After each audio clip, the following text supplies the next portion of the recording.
Fala pessoal, muito bom dia, sabadão, friaca louca, pelo menos sul-sudeste eu sei que tá uma friaca louca, não sei como é que tá aí pra cima, norte, nordeste e outros países, né, porque a gente é internacional, a gente é chique pra caramba.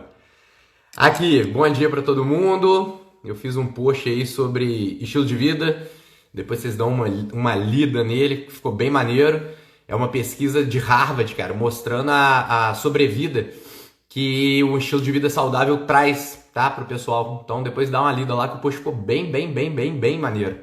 Mulheres ganham 14 anos de vida.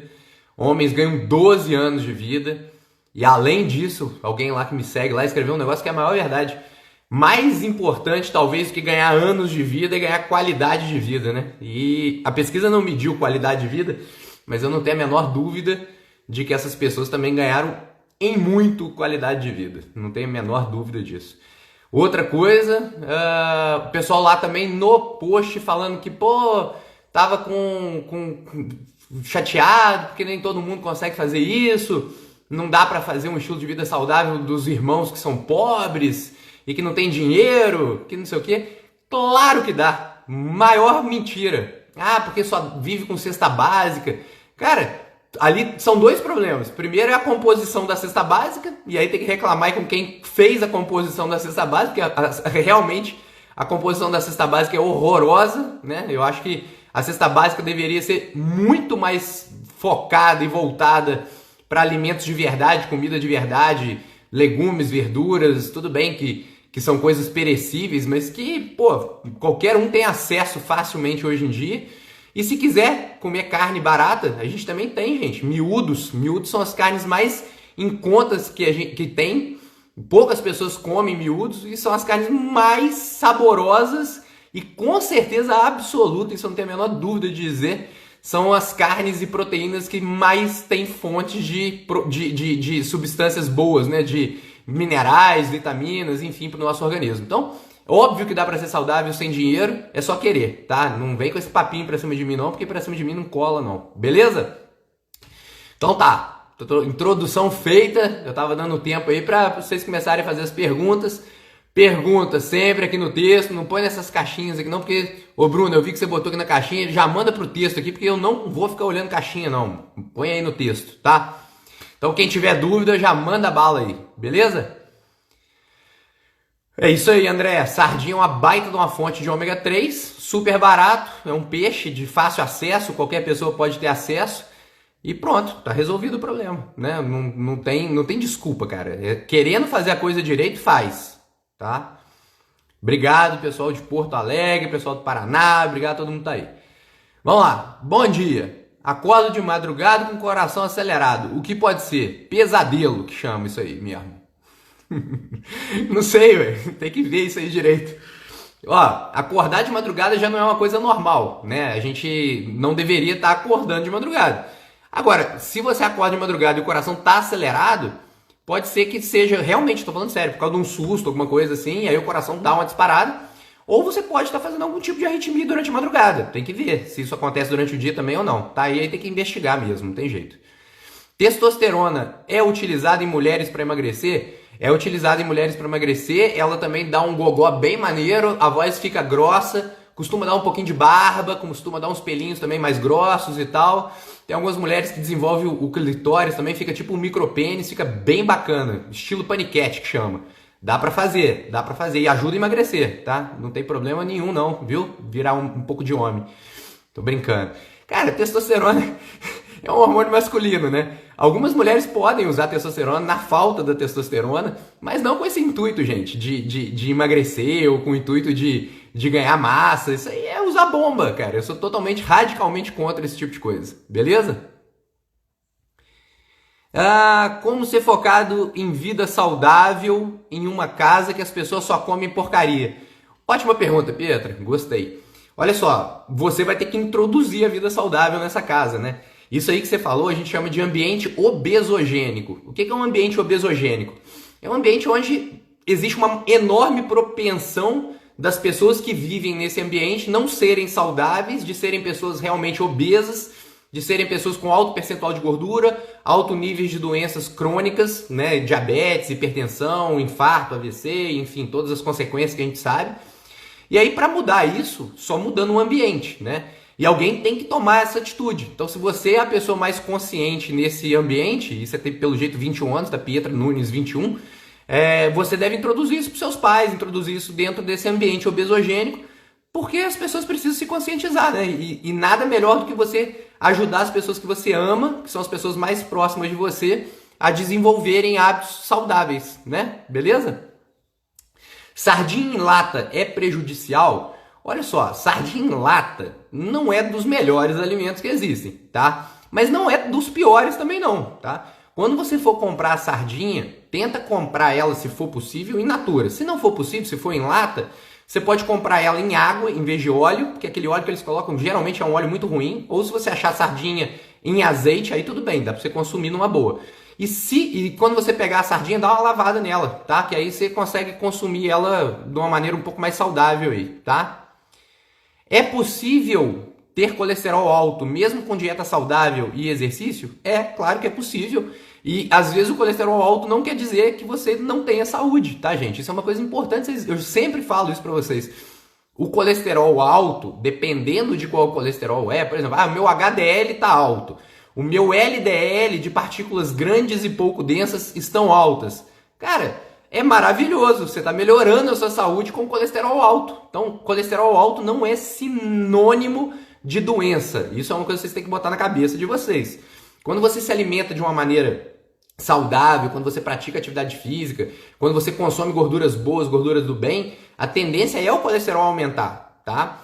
É muito mais fácil você encontrar colesterol baixo em pessoas que fazem dieta restritiva de gorduras do que as pessoas que consomem gorduras boas e que têm uma alimentação muito mais saudável. Então, ter o colesterol alto nem sempre significa doença, tá? Às vezes sim, beleza? Serra Gaúcha congelada. Eu imagino como é que deve estar por aí. Isso aqui tá frio pra caramba, imagina por aí. Bom dia, poderia explicar a relação da suplementação de cálcio com problemas cardíacos? Posso. Boa pergunta também, França. França é minha paciente, eu acho. Seguinte, antigamente, né, a gente suplementava, algumas pessoas suplementavam cálcio em mulheres, principalmente, que têm osteopenia ou osteoporose. Porque se acreditava que se estava faltando cálcio no osso, a gente deveria dar cálcio para essas pessoas, para esse cálcio calcificar novamente os ossos. O que aconteceu com quem estava suplementando o cálcio? E aí tem alguns estudos já demonstrando isso. Essas pessoas que estavam consumindo cálcio estavam aumentando o risco cardiovascular, aumentando a mortalidade por doença cardiovascular. E aí eles viram que, na verdade, a suplementação de cálcio ela é uma curva em U. O que significa ser uma curva em U? Quando você tem pouco cálcio, aumenta a mortalidade. Quando você tem muito cálcio, aumenta a mortalidade. Então você tem que estar dentro de um parâmetro onde a média de suplementação ou de consumo, na verdade não é de suplementação, de consumo do cálcio seja de 800 miligramas dia. Então isso é facilmente atingido se você tiver hábitos de alimentação saudável. Então se você consumir verduras, legumes, carnes, leites, derivados, enfim, você consegue chegar nesse nível de cálcio sem precisar suplementar. E aí as pessoas que estavam suplementando o cálcio acabavam aumentando essa quantidade de cálcio diário e aumentando o risco de doença cardiovascular, porque esse cálcio não ia para o osso. Esse cálcio estava sendo depositado nas artérias, causando calcificação arterial, principalmente das coronárias, aumentando o risco cardiovascular, tá? O que a gente pode fazer para minimizar esses efeitos? Suplementar junto magnésio, a vitamina D, a vitamina K2, tá? Que seria como se fosse assim um guia para levar o cálcio para o osso e não deixar esse cálcio depositar nas artérias, tá? Mas nem todo mundo precisa de suplementar cálcio, beleza? Só se estiver muito deficiente mesmo, beleza?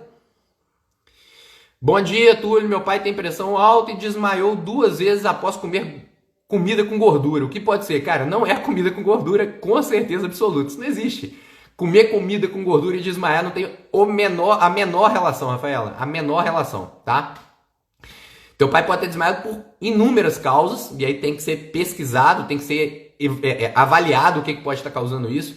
A síncope, né, que é o desmaio, ela pode equivaler até um equivalente anginoso. Pode ser um sinal de que seu pai pode vir a infartar, inclusive. Então, marque a consulta com o cardiologista, avalie isso direitinho, mas eu te adianto que não tem absolutamente nenhuma correlação com o consumo de gordura saturada, beleza? Bom dia, quando tomamos antibióticos tem que tomar probióticos? Se sim, por quanto tempo? Nem sempre, Érica, nem sempre, tá?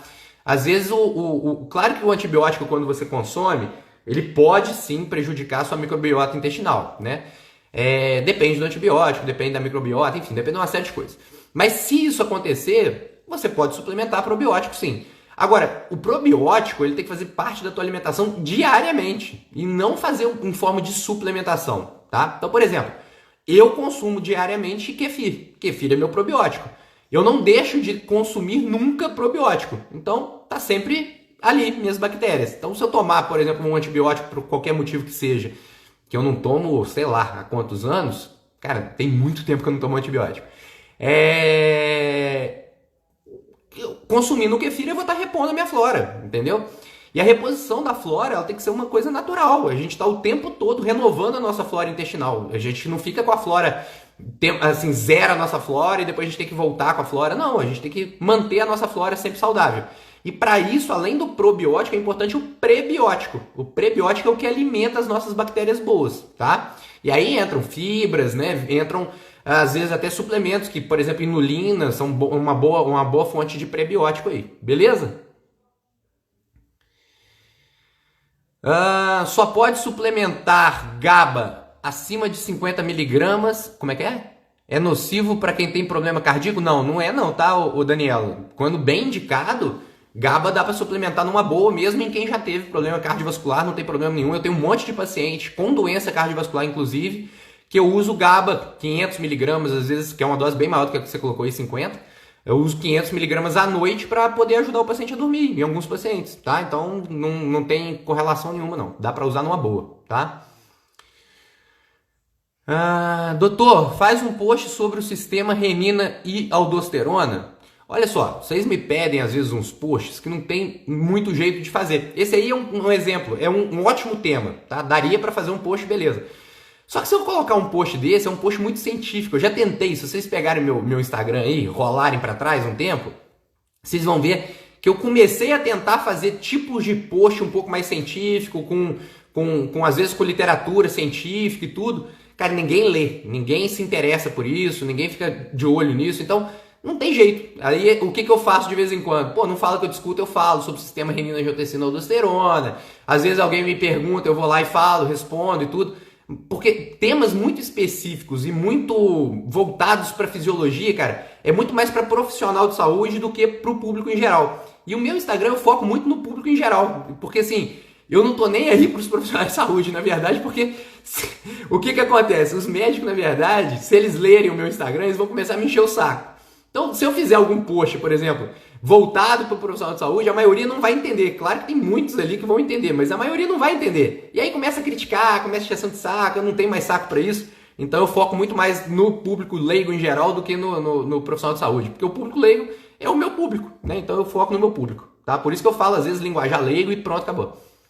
Colesterol total de 217, como reduzir sem simvastatina? Não reduzindo. Para que reduzir? Né? 217 tá lindo. Eu não sei como é que é a tua composição. Olha só, gente, vocês têm que entender o seguinte. Todo mundo pergunta de colesterol o tempo todo, cara. Me olha, me segue, vão lá que vocês vão aprender sobre isso. Tem um post meu sobre isso também. Colesterol total, ele é a soma do HDL com o LDL, com o VLDL, com o IDL, tá? Dentro desses, o HDL pode ser ruim, se ele for um HDL disfuncionante. O LDL pode ser bom, se ele for um LDL grande e não denso. Então, o colesterol total ele não quer dizer absolutamente nada para mim, tá?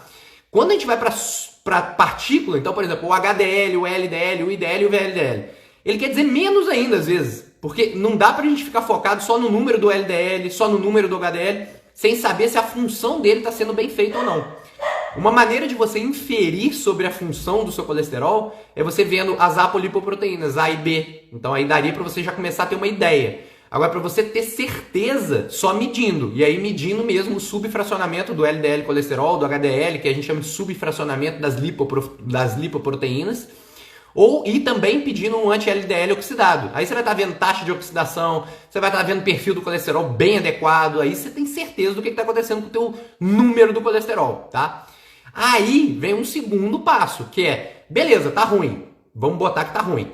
Mas você é uma paciente de baixo risco, moderado risco, alto risco de desenvolver a doença cardiovascular, o teu único fator de risco é o colesterol, o teu outro fator de risco, tem algum outro fator de risco, você já tem lesão endotelial, você já tem placa de ateroma formada, você está em profilaxia primária, está em profilaxia secundária, está em profilaxia primordial. Quem é a paciente que está na minha frente? Então são várias coisas que a gente tem que avaliar para chegar à conclusão. Primeiro, se vale a pena baixar o colesterol.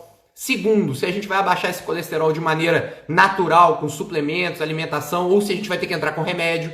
O remédio que eu mais prescrevo na minha prática clínica são as estatinas, gente. Tá? Eu sou crítico à estatina, mas é o que eu mais uso. Então, assim, só que eu só uso em quem precisa. Esse é o grande segredo. É você não ficar usando remédio quem não precisa usar o remédio, tá? E aí, se a gente ficar só focado em número, eu começo a cometer esse erro, tá? Beleza? Tem o extrasístoles. Tem alguma contraindicação para atividade física? Se forem só extrasístoles, nenhuma contraindicação, tá? A maioria das pessoas tem extrasístole, a maioria das pessoas não sentem as extrasístoles, não tem contraindicação para fazer atividade física, desde que sejam extrasístoles benignas e isoladas, enfim, não tem nada a ver. O ideal para você ter essa segurança, Rosana, é fazer um teste ergométrico. No teste ergométrico, uma característica muito boa para a gente ficar tranquilo com relação às suas extrasístoles é o seguinte: se você tem muita extrasístole em repouso e quando você começa a fazer atividade física, essas extrasístoles diminuem ou tendem a desaparecer no pico do esforço, são extrasístoles que não preocupam em absolutamente nada. E o exercício físico, na verdade, tem um papel, às vezes, até de reduzir a tua carga ritmogênica, de reduzir a quantidade de extrasístole que você faz. Então, fazer atividade física para quem tem extrasístole é um baita no remédio, quando bem indicada e com segurança. Beleza? Então, sempre faz uma avaliação com o cardiologista. Beleza? Triglicérides alto em crianças. Fala sobre isso? Falo, porque é uma coisa muito importante e vale a pena ser dita, Clarice. Então, olha só. Triglicérides, gente, ele é muito mais maléfico do que o LDL, do que o colesterol total, enfim. O triglicérides ele tem uma fortíssima correlação com doença cardiovascular. Fortíssima. Tá? São duas coisas que me arrepiam quando a gente fala de perfil lipídico e que me deixa com muito medo. É o HDL muito baixo, então o HDL abaixo aí de 30, 25, 20. Eu já peguei HDL no meu consultório de 13. Esses pacientes eles tendem a fazer doença cardiovascular precoce. E triglicérides muito alto, também é outra coisa que desenvolve muito fácil a doença aterosclerótica, tá? Então, triglicérides alto é uma coisa que tem que ser cuidado. Quando ocorre em crianças, duas coisas podem estar acontecendo. A primeira coisa é um ambiente obesogênico, aquilo que a gente estava conversando no início da nossa live aqui. Família que consome muito carboidrato, que a alimentação é baseada em carboidrato, criança comendo muito doce, criança comendo muita massa, pão, macarrão, biscoito, o dia inteiro só come isso. A tendência é ter uma hipertrigliceridemia, tá? Só que essa hipertrigliceridemia não é aquela hipertrigliceridemia absurda, tá? Vão ser triglicéridos ali em 200, 250, 300. Quando tem uma hipertrigliceridemia burral, assim, acima de 500, 600, 700, eu já peguei triglicéridos no meu consultório de 1780, 1800. Quando o indivíduo tem uma hipertrigliceridemia muito importante, ele tem com certeza absoluta algum polimorfismo genético que está levando a essa hipertrigliceridemia, que a gente chama de hipertrigliceridemia familiar. E aí, o quão precoce for o tratamento, melhor para esse indivíduo. Então, se for criança e for detectada uma hipertrigliceridemia familiar precoce, tem que começar a tratar precocemente essa paciente, essa criança. Tá bom? Obviamente que melhora também o hábito físico, melhora os hábitos dessa criança antes, tá, gente? Começa a cortar carboidrato, começa a cortar doce, começa a cortar pão, começa a comer comida de verdade e põe essa criança para fazer atividade física. Beleza? Muito obrigado, pessoal, agradecendo aqui, valeu. Fico felizão, gente. Eu tô aqui para isso.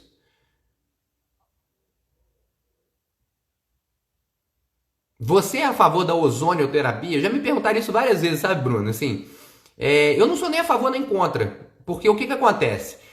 Eu não tenho experiência, eu não uso ozônio, nunca usei ozônio em nenhum paciente, nunca indiquei ozônio para nenhum paciente, tá?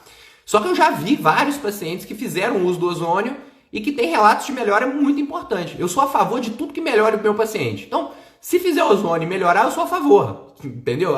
Fez ozônio, não fez diferença nenhuma, eu sou contra. Então, não tem aquela coisa de, nossa, pelo amor de Deus, não faz ozônio, que isso é charlatanismo e tal. Não tenho isso. Se ajudar o meu paciente, beleza.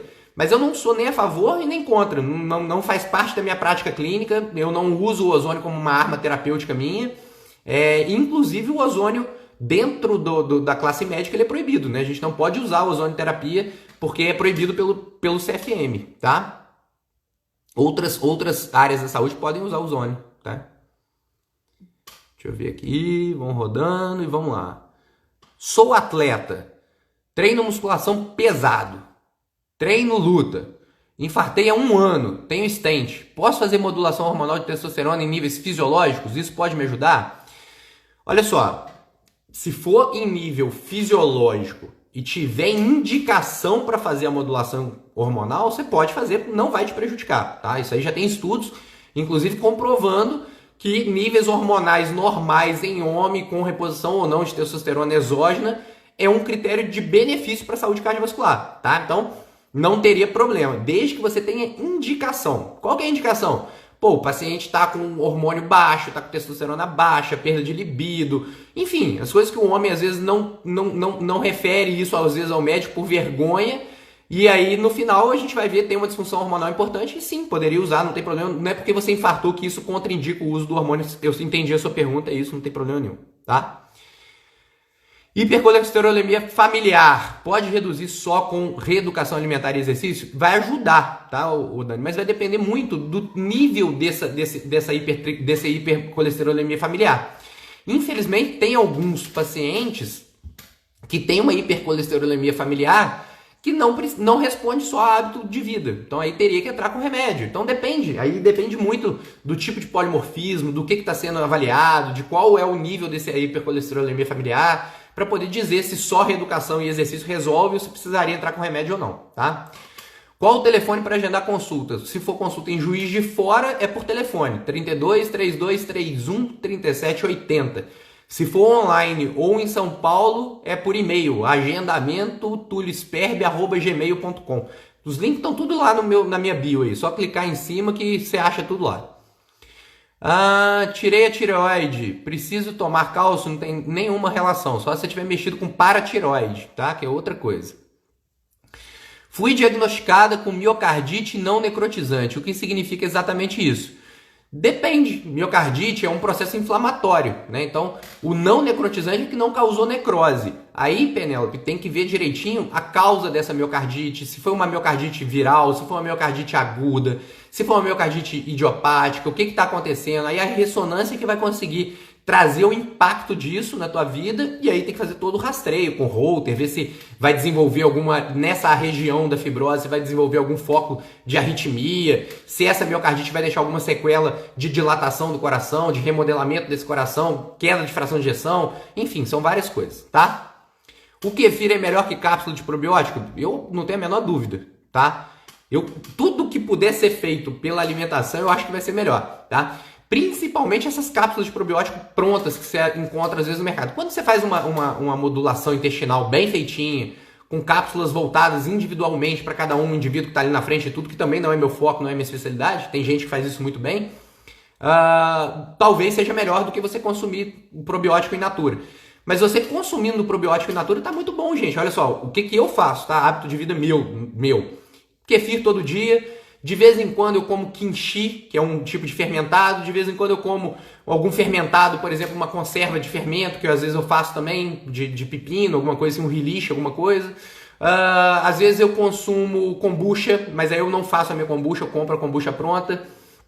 Quem faz também, pô, é super benéfico. Enfim, ter hábitos disso, cara, para cuidar do intestino é muito importante, beleza?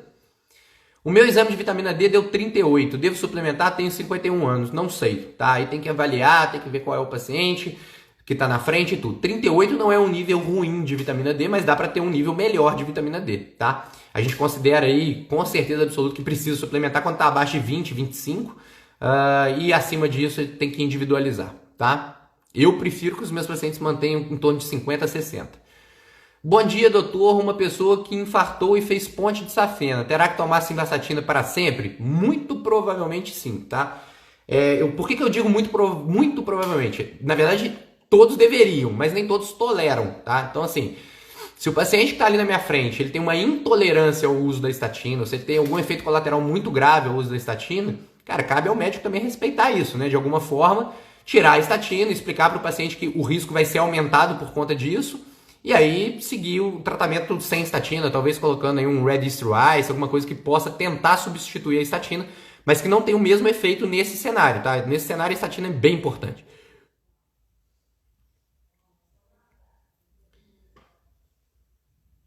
Como é que é? Não entendi o que está escrito aqui. Ah, tomo um limão ao acordar e outro e durante o almoço. É suficiente para a quantia de vitamina C para a pessoa com uns 60 anos? Já vai ajudar, né, Cristiano? Assim, a vitamina C você não encontra só no limão, né? Muito provavelmente, se você tem um hábito alimentar bom, você ainda consome vitamina C de outras fontes também, né? Agora, vitamina C, na dúvida, suplementa também, porque vale super a pena, né? Eu passo bastante vitamina C para meus pacientes, até porque é um bom antioxidante também. Sempre tive os batimentos cardíacos acima de 90. Assistindo suas lives, comecei a me alimentar melhor e comecei a usar o ômega 3, correr 5 km por dia e meus batimentos caíram para 75. Raras vezes chega a 100. É bom? É ótimo, tá, Graça? É ótimo. O que está acontecendo? Você está se condicionando. Tá? Muito provavelmente não só tem muita relação com a alimentação, mas sim com o hábito de fazer a corridinha de 5 km.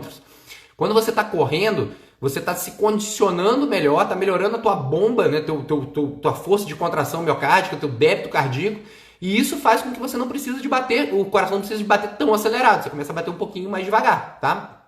Eu no auge do meu treinamento, que eu já fui atleta, né? Eu fui atleta de natação, para quem não sabe. Eu no auge do meu treinamento, do meu condicionamento, meu coração batia em repouso 38, 40, uma frequência extremamente baixa. Hoje ele fica ali 55, 60, tá? Fui diagnosticada com miocardite, já foi, essa aí. Doença de Graves, hipertiroidismo em tratamento. Qual o risco de afetar o coração? Muito, tá, o Stefani? Se está em tratamento e está bem conduzido, pouco. Mas pessoas que têm problema de tiroide e que não fazem um acompanhamento adequado, o risco é muito grande, tá? O hiper e o hipotiroidismo, eles são fatores de risco para doença cardiovascular, então para desenvolvimento de placa de ateroma, para doença, para infarto, enfim, para AVC, mas também e principalmente para o nosso sistema de condução elétrica. Então, quem tem hipertiroidismo ou hipotiroidismo tem uma maior predisposição a ter algumas arritmias, sejam bradiarritmias, mas principalmente taquiarritmias, tá? Então, tiroide com coração tem tudo a ver, tem que ser muito bem controlado, tem que ser muito bem acompanhado, tá?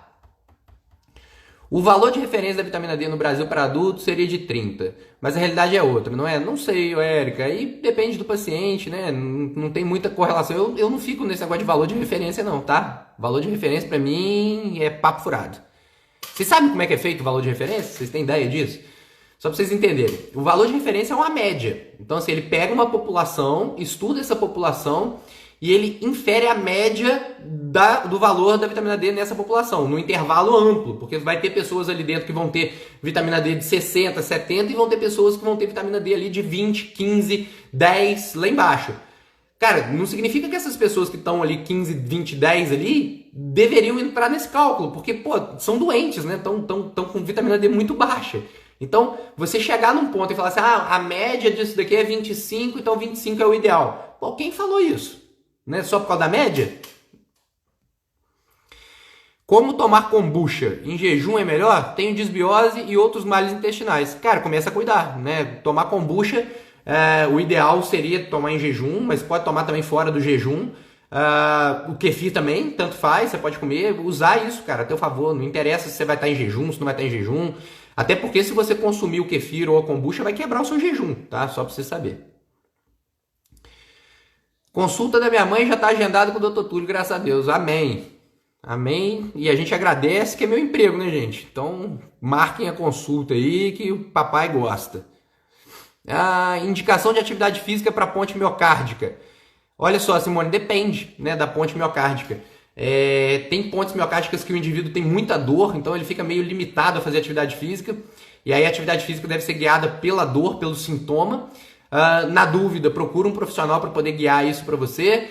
Procura um educador físico ou um fisioterapeuta que saiba fazer reabilitação cardiopulmonar, às vezes fazer alguns treinos guiados por frequência cardíaca e sendo monitorado pode ser uma boa estratégia para você pegar confiança e poder fazer os treinos depois sem estar guiado, beleza?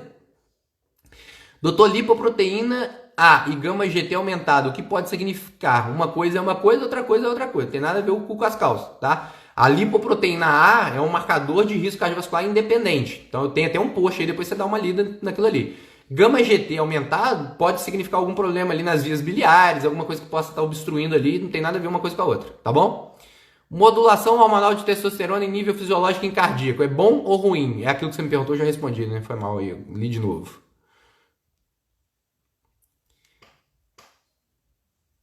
Vamos lá.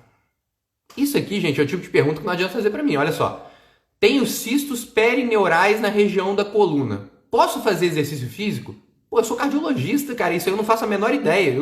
Pra te falar a verdade, eu não sei nem o que é cisto perineural. Então, não sei te dizer, né? Procura um ortopedista, um neurologista, um fisioterapeuta. E eles vão saber te dizer isso daí. Eu não tenho, gente, o menor pudor em falar que eu não sei tudo. Eu não sou Deus, não, tá?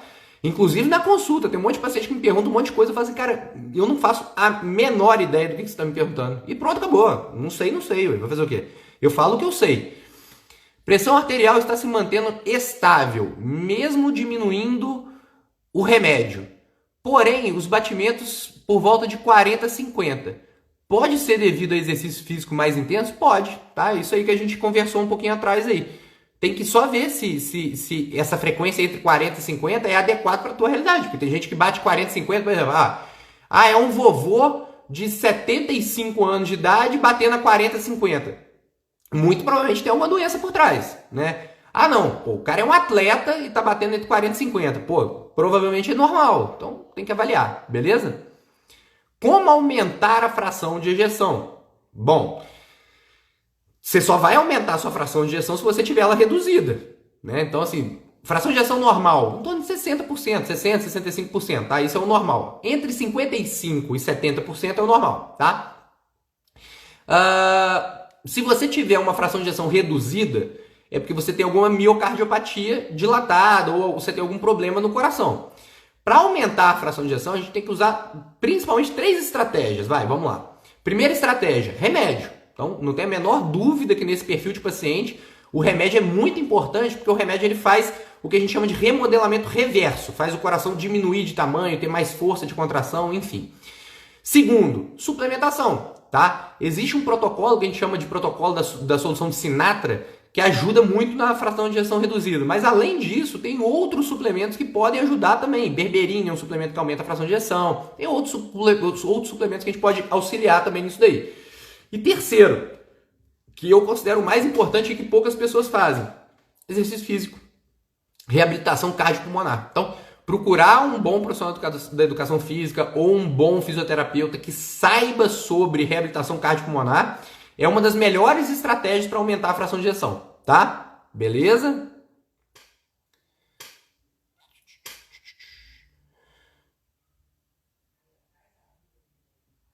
Aí, já deram uma aula aqui, o Vitor deu uma aula de tireoide para vocês. Doutor, idoso que teve infarto, faz uso de estatina. Pode comer ovo todo dia? Pode. A princípio não tem problema nenhum, tá? A princípio não tem problema nenhum. Aliás, o ovo pode estar até ajudando esse indivíduo que já vai estar com um nível de colesterol um pouco mais baixo a ter algum tipo de fonte boa ali. Então, não vejo nenhum problema, tá? Na maioria das pessoas. É óbvio que eu não posso generalizar isso e falar assim, não, pode comer tranquilo, que não vai ter problema nenhum. Cara, eu não sei. Vamos ver o paciente que está na minha frente, mas a princípio não teria nenhum problema, tá? Já ganhei o dia com esses conhecimentos. Porra, que moral que eu tô, hein? Obrigado. Doutor, estou com 167 de LDL. Sou magra, tenho alimentação boa, faço atividade física. O médico me deu ezetimiba. O que você acha? Ô Bel, eu não tenho como achar porque eu não te conheço, tá? O que eu posso te dizer é que talvez 167 não seja ruim, tá? Não posso dizer nada além disso. E se... enfim, beleza? Não dá. Não posso falar muita coisa, né, sem conhecer o paciente.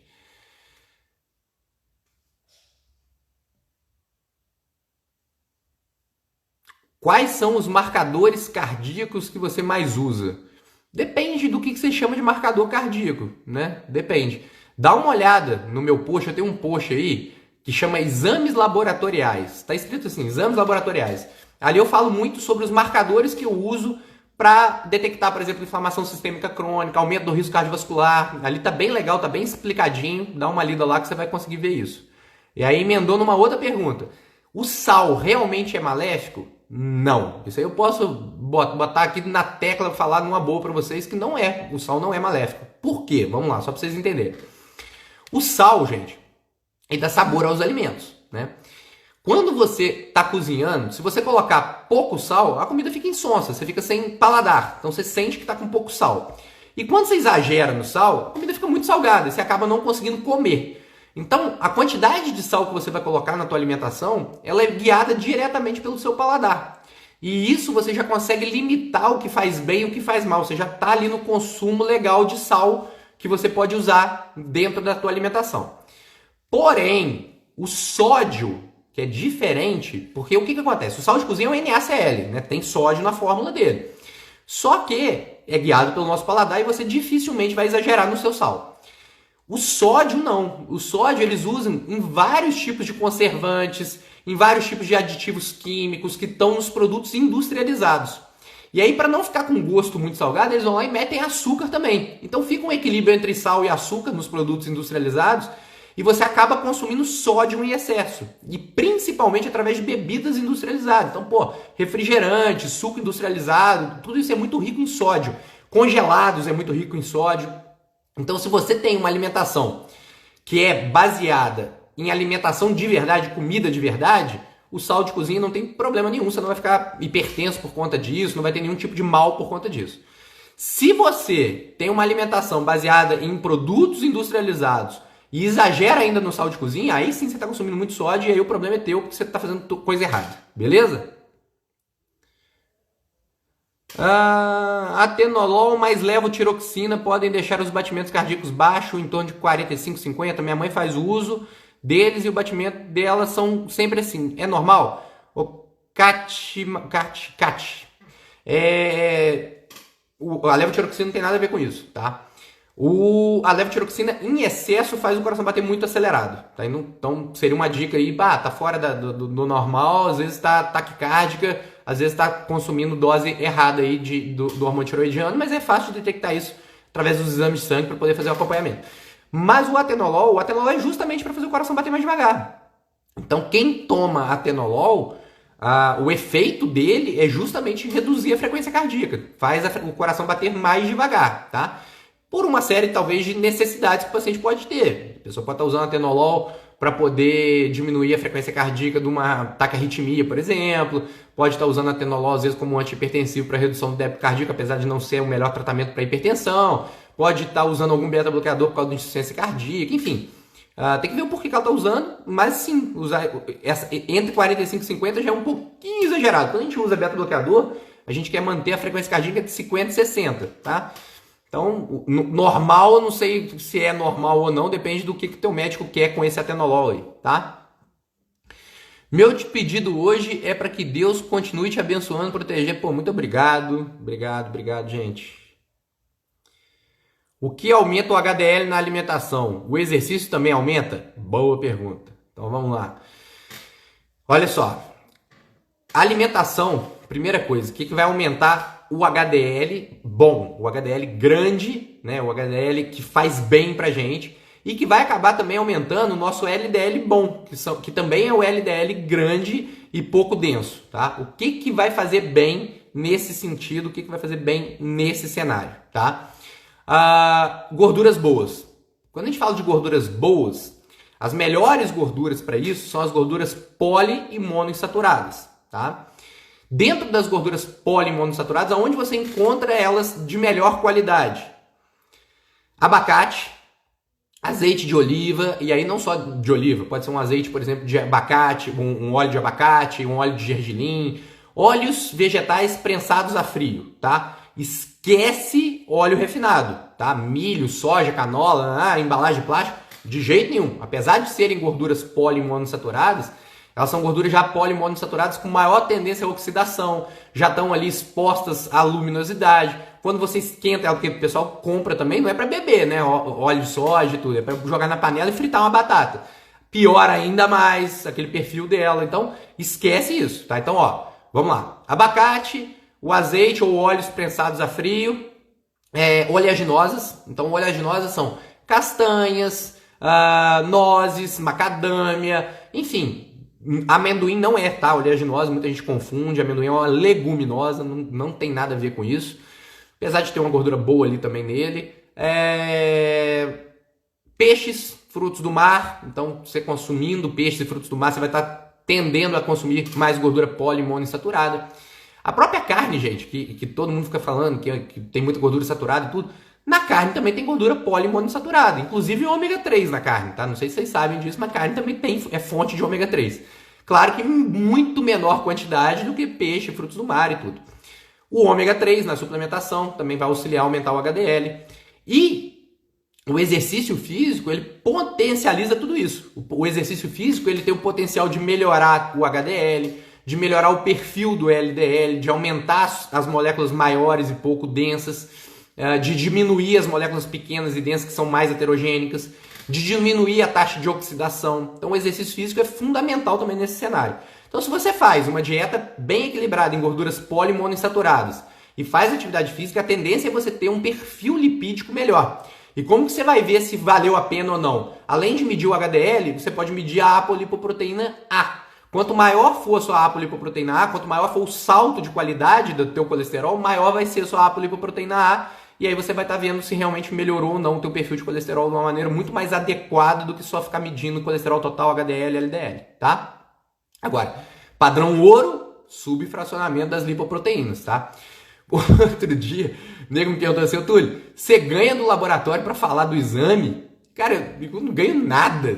Eu até devia começar a cobrar, né? Falar assim, começar a fazer propaganda pro laboratório de análise clínica sobre o subfracionamento do LDL colesterol para começar a divulgar esse exame e começar a ganhar dinheiro em cima disso. É uma boa ideia, hein? Vou começar a ligar pro DASA lá, pros laboratórios. Quem tiver contato, manda para eles aí um aviãozinho e fala assim, esse médico fala do exame que só vocês fazem do subfracionamento das lipoproteínas. Chama ele para começar a dar uma aula para vocês, ensinar os médicos a pedir isso aí. Vamos dar dinheiro pro Dr. Túlio. Quebra esse galho aí. Beleza? Os moleques aqui de casa agradecem. A kombucha pode trazer os mesmos benefícios do kefir? Pode sim, tá? Qualquer alimento fermentado, igual eu tava falando para vocês, ajuda muito nisso daí. Então, cara, existe uma série de alimentos fermentados que são interessantes. Vamos lá, tá? Eu acho que isso é uma coisa legal de vocês entenderem. Kefir, e aí pode ser kefir de leite, kefir de água. Kombucha, kimchi. Kimchi talvez poucas pessoas conheçam, mas é um baita de um alimento gostoso e bem feito, super nutritivo. Bate no Google depois, tá? KIMCHI. Senão depois ele começa a me perguntar no direct. O que é kimchi? Eu tenho que ficar respondendo um por um. Bate no Google, gente, pelo amor de Deus, tá? Chucrute. Chucrute a maioria de vocês deve conhecer, principalmente quem é do sul. Natto é um alimento fermentado à base de soja lá do Japão. Conservas, né? Relish de pepino, conservinhas que você pode fazer em casa. Tudo isso são coisas boas para o nosso intestino, né? São probióticos importantes aí. Agora, não vem no meu consultório, que também já teve isso, nego tomando Yakult. E aí vem falar do Yakult. Cara, pega o Yakult. Quem não gostou de Yakult aqui na infância, não teve infância, né? Vamos falar a verdade. Tinha até a comunidade no Orkut do eu quero Yakult de 1 litro, eu quero Yakult de 2 litros e tal. Uma maluquice. Aquilo ali é melado, gente. É melado. Por quê? Eles metem açúcar numa quantidade burral ali dentro para fazer a criança viciar naquilo ali, gostar daquilo ali e não sentir o gostinho tão azedo do alimento fermentado. Beleza?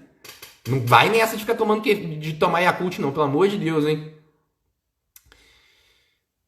Doutor, ensina essa conserva de pepino. Aí, tô falando? Cara, eu não sou a Ana Maria Braga, porra. Vocês têm pesquisa, ó, igual o negócio do pão. Eu faço meu pão de fermentação natural. Aliás, eu fiz hoje. A minha mãe dormiu aqui em casa. E ela adorou. Cara, a receita não é minha. Bate no Google, pão de fermentação natural, tá lá no pão caseiro, você vai ver lá como é que faz, bonitinho, passo a passo. Eu sigo aquilo ali, você consegue seguir também, beleza? Não sou eu que inventei nada, não. Vamos lá. O pessoal tá mandando ver aqui mesmas perguntas várias vezes.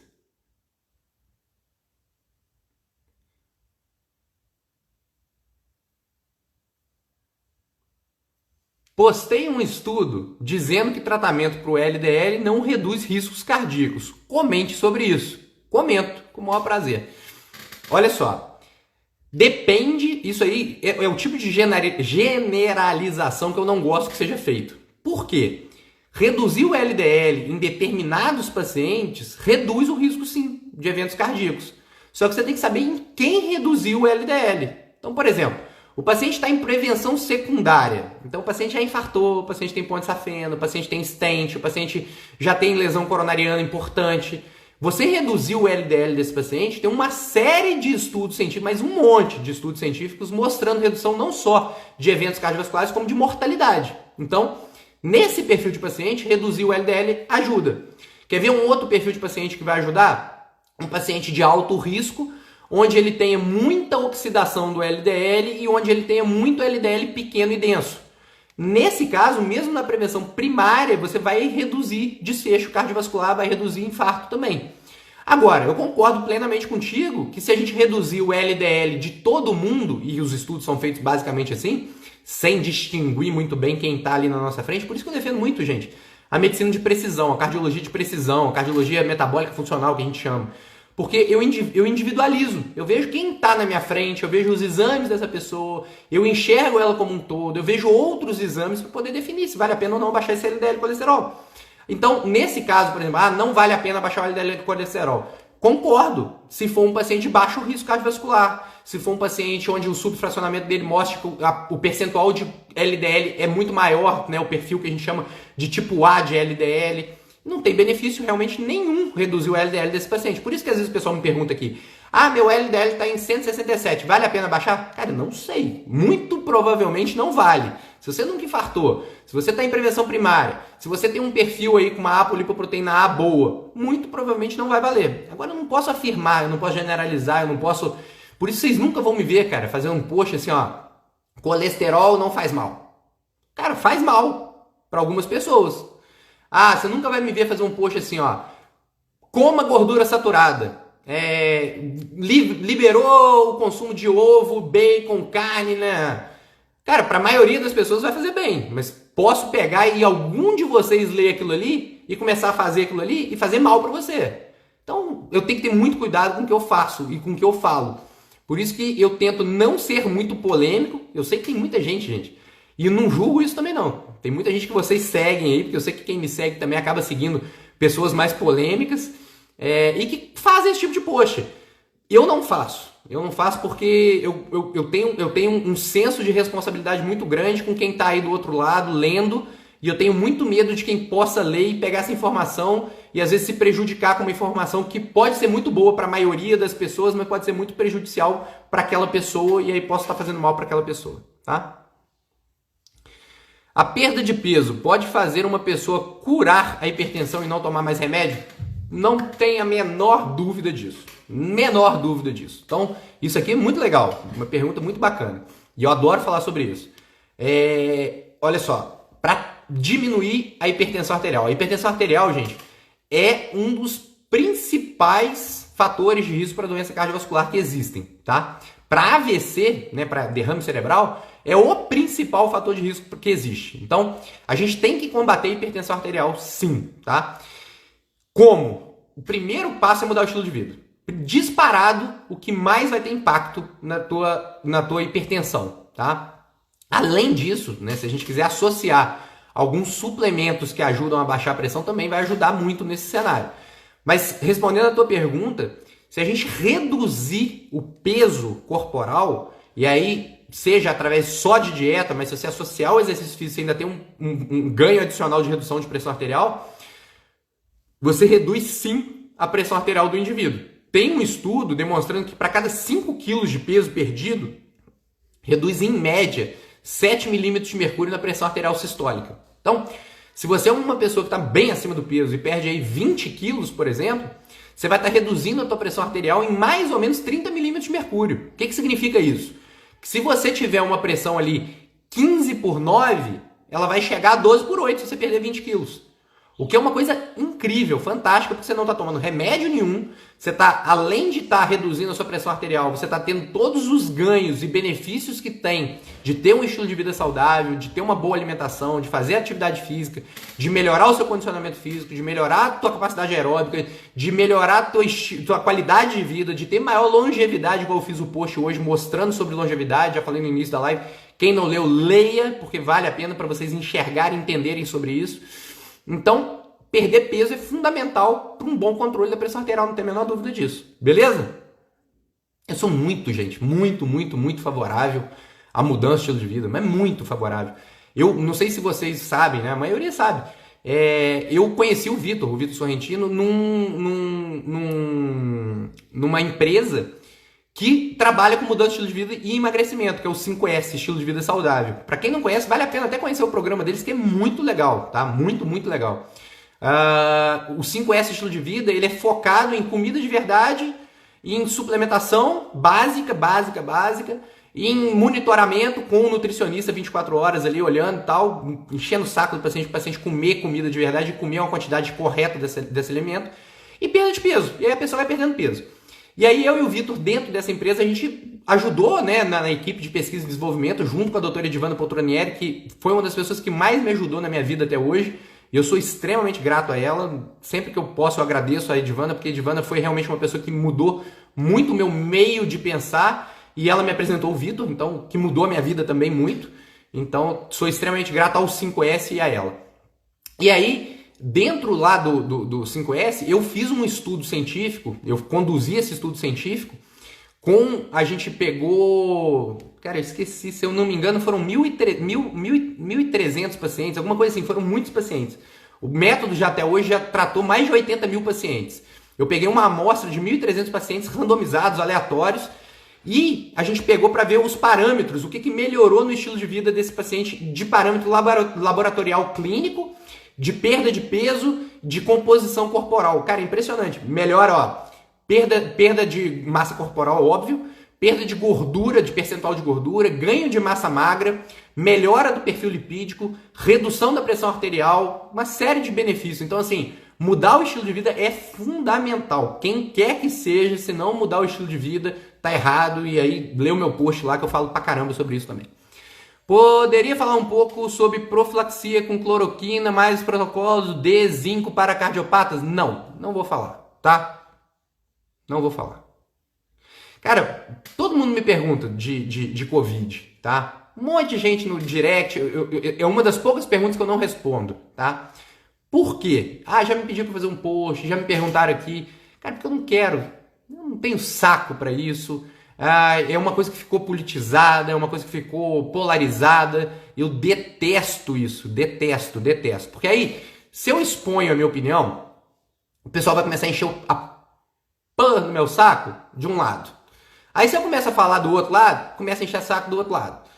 Cara, eu traço o caminho do meio em tudo na minha vida, inclusive nessa questão. Então, protocolo de vitamina D, zinco e tudo, eu não acho que tem que ser só para quem é cardiopata, eu não acho que tem que ser só para prevenção de Covid, eu acho que isso aí é um protocolo de imunidade. Então a gente usa isso no dia a dia. Eu tomo zinco há sei lá quantos anos, eu uso vitamina D há sei lá quantos anos, eu uso vitamina C há não sei quantos anos.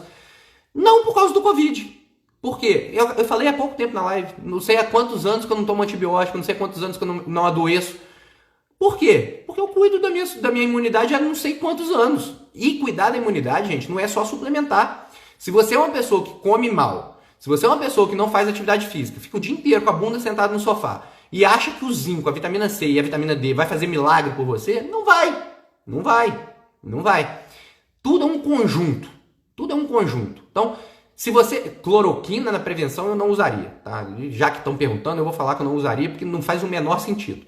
Agora, no tratamento precoce eu usaria, tá? Enfim, falei, né? Beleza. E só não me vem encher o saco. Se encher o saco eu vou bloquear, já tô falando uma vez, hein?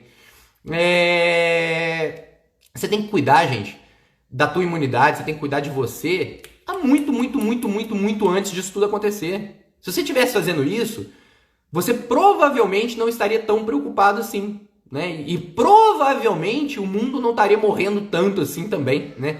Tá morrendo muita gente, infelizmente, é óbvio, gente, que morre gente que é saudável, é meio que uma roleta russa às vezes e tudo, mas a maioria esmagadora das pessoas que estão morrendo, a maioria esmagadora das pessoas que estão tendo alguma complicação, são pessoas que não têm um estilo de vida adequado. E aí é muito mais importante ter um estilo de vida adequado, ter uma boa alimentação, ter um bom sistema imunológico preparado já há muito tempo, do que ficar agora pensando nisso. Beleza? Falei, hein? Não ia falar de Covid, vocês, porra. Emagreci 15 quilos, minha pressão abaixou. Óbvio. Óbvio. Isso aí, parabéns. Semente de linhaça e chia, para ingeri-las, tem que ser ativadas em água deixando de molho por um tempo ou pode ingeri-las diretamente? Olha só, eu não sou nutricionista, eu não sei absolutamente a sua resposta. Já perguntei isso pro Tonton, que é meu amigo. O Tonton acha que... Acha não, o Tonton falou, né? Que quando a gente ativa ela, deixando ela germinar, isso chama um processo de germinação. Fica muito mais saudável, tá? Só que é muito mais difícil também. Então, assim, dá para consumir também crua, né? Sem fazer o processo de germinação. Mas se você puder germinar, sem dúvida de nenhuma, você está potencializando o efeito dela, tá? Doutor Túlio, sou de Recife, como faço para me consultar? Você é o melhor. Não, olha, gente, tô falando sério. Eu recebo um monte de elogios assim, você é o melhor, pô, mega cardiologista. Eu não tenho a pretensão de ser o melhor, eu não sou o melhor cardiologista que existe na face da Terra. Eu tento ser o melhor possível para meu paciente. Então isso aí você pode ter certeza que o meu compromisso com o meu paciente é inexorável e ele é muito mais forte do que vocês imaginam. Às vezes, se eu não souber, eu corro muito atrás para trazer o máximo de saúde possível para esse meu paciente. Como consultar comigo? Tá ali, só clicar na minha bio, tá lá, agendar consulta. Tá ali no meu Linktree ali, a hora que você clica ali no meu linkzinho, cai numa árvorezinha ali, é só clicar, agendar consulta ou mandar um e-mail, agendamento@gmail.com, tá? Vamos lá. Placa de gordura na coronária aos 34 anos, é mesmo tão raro e preocupante? Ô Gabi, infelizmente não é tão raro e infelizmente é sim preocupante. Tem uma pessoa aqui, que eu não vou contar quem que é, que tem 36 anos, quase fazendo 37, e que já tem placa na coronária. Mas a minha placa é incipiente, é uma plaquinha ridícula, sem obstrução nenhuma, zero de obstrução, mas já tá lá. Então assim, é um processo que eu tenho por maus hábitos. A gente que tá ali entre 30 e 40 anos principalmente, a gente pegou uma fase negra da indústria, né, e dos nossos pais, que não tinha informação. Então assim, cara, o que eu comi de margarina na minha vida, o que eu comi de chocolate hidrogenado, aqueles guarda-chuvinha de chocolate, charutinho de chocolate, que é tudo a pior gordura que existe na face da Terra, vocês não fazem ideia. A quantidade de doce que eu comi, leite condensado, geleia de mocotó, nossa senhora, só de pensar até arrepio. Biscoito industrializado, né? Bolacha industrializada, Bono, Passatempo, enfim, refrigerante, eu me hidratava com Coca-Cola. Então, assim, é óbvio que eu vou ter placa de gordura entre os 30 e os 40 anos de idade. A nossa geração, Gabi, ela tá pagando por erros que os nossos pais cometeram não por maldade, mas pelo que a indústria fez na cabeça desse pessoal da década de 80 e 90. Então, assim, hoje em dia, sinceramente, os pais que não dão uma boa alimentação para os seus filhos, eu já acho que é meio que criminoso, porque assim, informação hoje em dia tem aos montes, todo mundo sabe o que tem que ser feito. Então, quando eu vejo uma criança ali de 3 anos, 4 anos bebendo um refrigerante, sinceramente, eu acho uma insanidade mental dos pais permitirem um negócio desse. Agora, na nossa época, cara, era a coisa mais normal do mundo achar uma criança com uma madeira tomando um refrigerante. Então, a gente hoje, eu tenho certeza absoluta, a nossa geração vai viver talvez menos, porque vai infartar muita gente, vai passar mal muita gente, apesar da gente ter o conhecimento que a gente tem hoje. A próxima geração, que é a geração dos nossos filhos, né? Os meus filhos, por exemplo, pô, meu filho outro dia apontou para um amiguinho que estava no parquinho do clube, tomando Coca-Cola, e falou assim: papai, que negócio preto nojento? Eu achei aquilo lindo. Pô, aquilo ali foi um... Pô, eu falei, caraca, meu filho, que orgulho! Fiquei louco na hora que ele fez isso. Então, os nossos filhos eu acho que vão viver muito, cara. Eu acho que a geração dos nossos filhos vai viver pra caramba. Então é isso, gente. 20 segundos para acabar a nossa live. Muito obrigado por todo mundo que participou aí no sabadão. Friaca doida. Agora vocês ligam um filminho, vejam um filminho, embaixo da cobertinha. Eu vou fazer meu exercício físico, vou treinar agora pesado. E até a próxima. Não brinque com o seu coração. Espero todo mundo. Me siga no YouTube, hein? Tem pouca gente me seguindo lá.